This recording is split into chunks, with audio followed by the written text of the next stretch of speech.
ಹಾಂ correct show ಮಾಡಿದ್ರಾ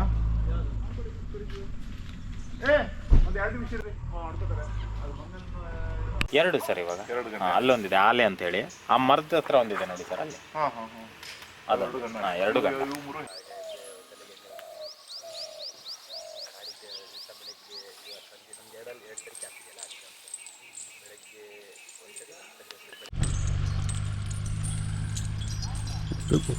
ಉತ್ತರ ಕನ್ನಡ ಜಿಲ್ಲೆಯ ಪನ್ಸೋಲಿ ಕ್ಯಾಂಪ್ ಇದು ಹೊಸದಾಗಿ ಆಗಿರೋದು 16ರಲ್ಲೇನೋ ಆಗಿದ್ದು ಈಗ 5 ಆನೆಗಳಿದ್ದಾವೆ ಅದರಲ್ಲಿ ಈಗ ಸಕ್ಕರೆಬೇಲೆ 2 ಆನೆ ಬಂದಿದೆ ಇನ್ನೂ 2 ಆನೆಗಳು ಬರ್ತವೆ ತುಂಬ ಚೆನ್ನಾಗಿ ತಯಾರು ಮಾಡ್ತಿದ್ದಾರೆ ತುಂಬ ಬೇಕಾಗಿರೋ ಅಂಥದ್ದು ಇದು ಒಂದು ಈ ಭಾಗದಲ್ಲೆಲ್ಲ ಈಗ ಭದ್ರಾ ಕಡೆಯಿಂದ ಕೂಡ ಆನೆಗಳು ದಾಂಡೇಲಿವರೆಗೆ ಬರ್ತಿದ್ದಾವೆ ಇನ್ನೂ ಜಾಸ್ತಿ ಆಗುತ್ತೆ ಕುಮ್ಕೆ ಆನೆಗಳ ತುಂಬ ಅನಿವಾರ್ಯ ಇಲ್ಲಿದೆ ಮತ್ತು ಇಲ್ಲಿ ಗಂಡು ಆನೆಗಳ ದಿಕ್ಕಿಲ್ಲದೆ ಇರೋದ್ರಿಂದ ಸ್ವಲ್ಪ ಬ್ರೀಡಿಂಗ್ ಕೂಡ ಆಗಬೇಕಾಗಿದೆ ಹಾಗಾಗಿ ಆಲೆ ಮತ್ತು ಧನುಷ್ ಅಂತ 2 ಆನೆಗಳನ್ನು ತಂದಿದ್ದಾರೆ ನೋಡಿ ಇಲ್ಲಿ ಹೋಗ್ತಾ ಇದೆ ಧನುಷು ಇದು ನಮ್ಮ ಸಕ್ಕರೆಬೈಲಲ್ಲೇ ಹುಟ್ಟಿದ್ದಂತಹ ಆನೆ ಒಂದು 7 ವರ್ಷ ಇರ್ಬೋದು ಅದಕ್ಕೆ ತುಂಬ ಚೂಟಿ ಇದೆ ಅದು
ಹಾಂ ಅದು ಗೊತ್ತಾಯ್ತು ಅದು 6-7 ವರ್ಷ ಅಷ್ಟೇ ಅದು ಹಾಂ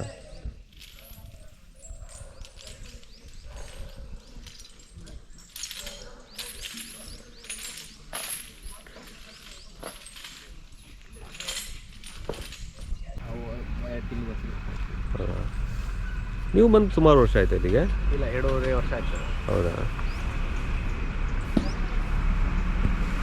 ಬಿಹೇವಿಯರ್ ಚೆನ್ನಾಗಿದೆಯಲ್ಲ ಧನುಷ್ದು ಈಗ ಚೆನ್ನಾಗಿ ಇಲ್ಲಿ ಒಳ್ಳೆ ಹೊಂದ್ಕೊಂಬಿಟ್ಟಲ್ಲ 7 ವರ್ಷ ಆಗಿದೆ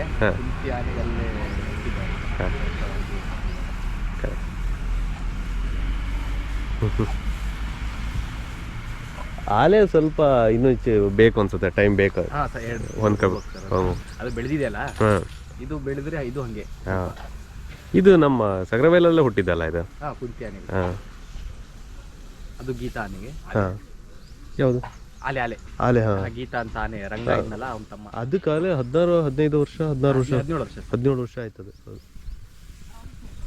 ಮತ್ತೆ ಇದು ಚಂಚಲ್ ಸರ್ ಅದು ಎಲ್ಲಿದದು ಅದು ಇದ್ರ ಕ್ಯಾಸರ್ಲಾಕಲ್ಲಿ ಒಂದು ಪ್ರೈವೇಟ್ ಹೋಟ್ಲಲ್ಲಿ ಇತ್ತು ಅದು ಏಜ್ ಆಗಿದೆ ಸರ್ ಅದಕ್ಕೆ 50 ವರ್ಷ ಇದೆ ಆಗಿದೆ ಅದು ಸೈಜ್ ಮಾತ್ರ ಹಂಗೆ ಅದು ಸ್ವಲ್ಪ ಆಗಿದೆ ಅದು ಕೂಡ ಏಜ್ ಆಗಿದೆ ಅವಕ್ಕೆ ಇಲ್ಲ ಸರ್ ಅದು ಚಾಮುಂಡಿ 27 ವರ್ಷ ಅದ್ರ ಮಗಳು ಶಿವಾಂಗಿ ಸರ್ ಅದಕ್ಕೆ 10 ವರ್ಷ ಈಗ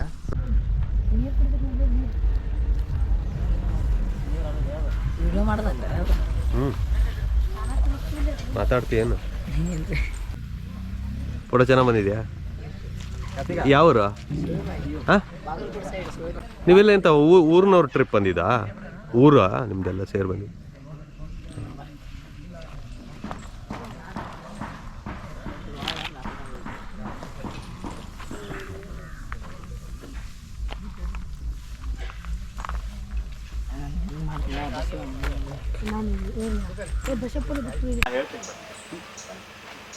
ಅವ್ರು ಬಂದ್ಮೇಲೆ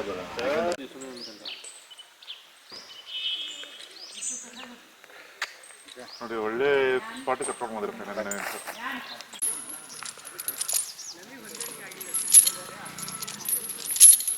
ಆನೆ ಶಿಬಿರ ಇದೆ ಅದು 2014ರಿಂದ ಸ್ಟಾರ್ಟ್ ಆಗಿದೆ. ಮೊದಲು ನಮ್ಮಲ್ಲಿ 3 ಆನೆ ಇದ್ವು, ಹೆಣ್ಣು ಆನೆ ಅವು. ಚಾಮುಂಡಿ, ಶಿವಾಂಗಿ, ಆಮೇಲೆ ಚಂಚಲ ಅಂತೇಳಿ 3 ಆನೆ ಇದ್ವು. ಇವಾಗ ಆಲೆ ಮತ್ತು ಧನುಷ್ ಅಂತೇಳಿ ಸಕ್ಕರೆ ಬೈಲಿಂತ್ರ ಇವಾಗ 1 ತಿಂಗಳು ಆಗಿ ಬಂತು. ಅದನ್ನು ಗಂಡು ಆನೆ ತೊಗೊಂಡು ಬಂದಿದ್ವಿ. ಈ ಎಲಿಫೆಂಟ್ ಕ್ಯಾಂಪ್ಲಿಂತ್ರ ಎಕೋ ಟೂರಿಸಮ್ ಡೆವಲಪ್ಮೆಂಟ್ ವರ್ಕಿಗೆ ಅನುಕೂಲ ಆಗ್ತಾ ಇದೆ. ಆಮೇಲೆ ನಮ್ಮ ಸಿಬ್ಬಂದಿ ಪೆಟ್ರೋಲಿಂಗ್ ಹೋಗ್ತಾ ಇದ್ದಾರೆ ಆನೆ ಕರ್ಕೊಂಡು. ಆಮೇಲೆ ಇಲ್ಲಿ ಮಾನವ ಮತ್ತು ವನ್ಯಜೀವಿ ಸಂಘರ್ಷ ನಡೆದಾಗ ನಾವು ಆನೆಯನ್ನು ಬಳಸ್ಕೊಂಡು ಅದನ್ನು ಕಾನ್ಫ್ಲಿಕ್ಟ್ನ ಪರಿಹಾರ ಮಾಡ್ತಾ ಇದ್ದೀವಿ. ಆಮೇಲೆ ಇವಾಗ ಅಲ್ಲಿ ಎಲಿಫೆಂಟ್ ಕ್ಯಾಂಪ್ ಪನ್ಸೋಲಿಯಲ್ಲಿ ಡೆವಲಪ್ಮೆಂಟ್ ವರ್ಕ್ ಮಾಡ್ತಾ ಇದ್ದೀವಿ. ಈಗ ನಮ್ಮದು ಸಕ್ಕರೆ ಬೈಲು ಆಮೇಲೆ ದುಬಾರೆ ಆನೆ ಕ್ಯಾಂಪ್ ಇದೆಯಲ್ಲ, ಆ ಥರ ನಾವು ಡೆವಲಪ್ ಮಾಡ್ತಾ ಇದ್ವಿ. ಅಲ್ಲಿ ಎಲಿಫೆಂಟ್ ಫುಡ್ ರೆಡಿ ಮಾಡೋಕ್ಕೆ ಕಿಚನ್ ರೂಮು, ಆಮೇಲೆ ಫುಡ್ ಸ್ಟೋರೇಜ್ ಮಾಡೋಕ್ಕೆ ಸ್ಟೋರ್ ರೂಮು, ಆಮೇಲೆ ವೆಟರ್ನರಿ ಔಷಧಿ ಅದನ್ನು ಇಡೋಕ್ಕೆ ವೆಟರ್ನರಿ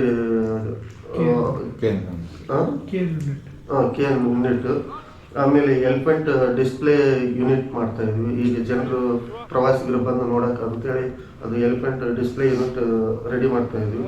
ಆಮೇಲೆ ಫಾಡರ್ ಯೂನಿಟ್ ಇದೆ. ನಮ್ಮ ಎಲಿಫೆಂಟಿಗೆ ಭತ್ತ, ರಾಗಿ ಇವನ್ನೆಲ್ಲ ಸ್ಟಾಕ್ ಇಡೋಕೆ ಫಾಡರ್ ಯೂನಿಟ್ಟು. ಆಮೇಲೆ ವಾಟರ್ ಸಪ್ಲೈ ಮಾಡ್ತಾ ಇದ್ದೀವಿ. ಆಮೇಲೆ ಎಂಟ್ರೆನ್ಸ್ ಆರ್ಚ್ ಮಾಡ್ತಾ ಇದ್ದೀವಿ. ಆಮೇಲೆ ಟಿಕೆಟ್ ಕೌಂಟರ್ ಮಾಡ್ತಾ ಇದ್ವಿ. ಆಮೇಲೆ ಸರೌಂಡಿಂಗ್ ಎಲ್ಲ ಕಾಂಪೌಂಡ್ ವಾಲ್ ಮಾಡ್ತಾ ಇದ್ವಿ. ಇದು ಆನೆದು ಆನೆ ಸಂತಾನಾಭಿವೃದ್ಧಿಗೆ ಇದು ಸಂತಾನಾಭಿವೃದ್ಧಿಗೆ ನಮಗೆ ಬರೀ ಹೆಣ್ಣಾನೆ ಇದ್ವು. ಅದಕ್ಕೆ ಆನೆ ಸಂತಾನಾಭಿವೃದ್ಧಿ ಗಂಡಾನೆ ಇರಲಿಲ್ಲ. ಅದಕ್ಕೆ ಇವನ್ನ ಆಲೆ ಮತ್ತು ಧನುಷ್ಯನ ಗಂಡಾನೆ ಕರ್ಕೊಂಡ್ಬಂದು ಅದ್ರ ಸಂತಾನ ಅಭಿವೃದ್ಧಿಗೂ ಅನುಕೂಲ ಆಗಲಿ ಅಂತೇಳಿ ಕರ್ಕೊಂಡ್ಬರ್ತೀವಿ. ಇದು ಕ್ಯಾಂಪ್ ಇರೋದು 1 ಹೆಕ್ಟರ್ನಲ್ಲಿ ಇದೆ. ಹಾಂ ಸರ್. ಬಟ್ ಅದರ ಅವಿಷ್ಟು ನಿಮ್ಗೆ ಜಾಸ್ತಿ ಆನೆಗಳಾದರೆ ಹೇಗೆ ನಿಮಗೆ? ಸ್ವಲ್ಪ ನಮಗಿನ್ನ ಜಗದ ಇದನ್ನು ಎಕ್ಸ್ಟೆಂಡ್ ಮಾಡೋಕ್ಕೆ ಅವಕಾಶ ಇದೆ.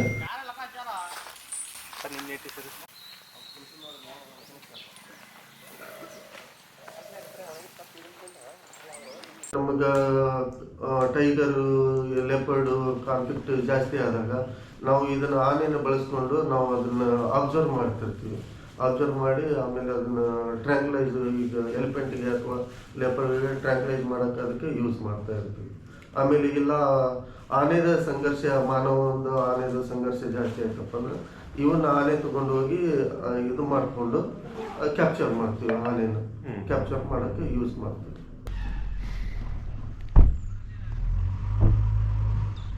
ಇದು Pansoli Kali tiger reserve. Thank you.